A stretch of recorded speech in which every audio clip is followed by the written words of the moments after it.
най-важното, което вие направихте, е, че излязохте най-сетна от тая тежка политическа криза. Криза, която тревожеше всички. Тежко време за Македония, бой в парламента, кръв, напрежение. И когато беше нападнат парламента, тогава ми се обадиха и президента Иванов, и господин Заев, и господин Груевски. Всеки един съм казал, че ние с тревога наблюдаваме това, което се случва там и истински се надяваме политическата класа в Македония да се вземе в ръце и по демократичен начин да се управлява така, както в целия Европейски съюз.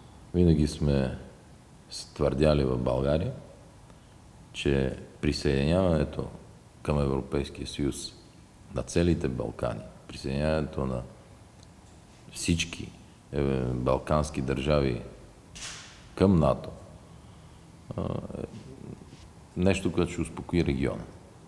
В същото време, като страна на Балканите, България има действително голяма нужда от стабилност, спокойствие,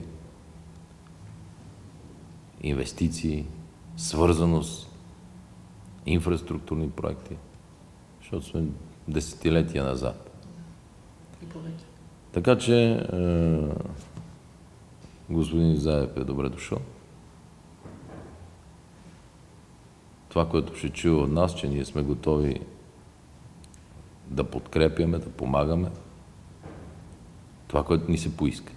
Се надявам, че вече имате решение по темите, защото колкото по-бързо Македония влезе в НАТО, толкова повече това гарантира колективната сигурност. И е голяма стъпка и предпоставка за членство в Европейския съюз. Аз имам принцип историята да оставим на историците. Те да спорят, те да се доказват кое е първо, кое е второ.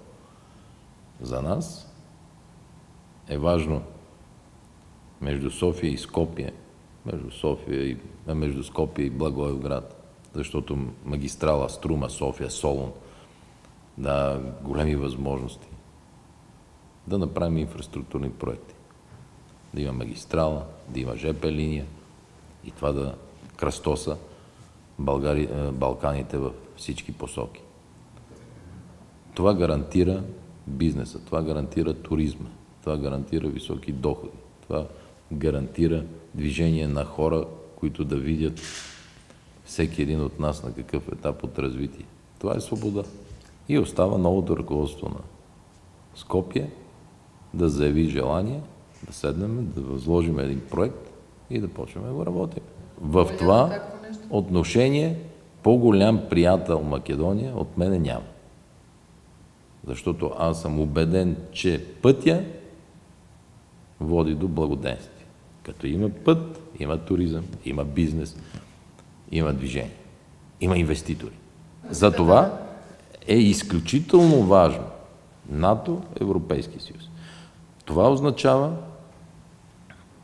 огромна европейска солидарност.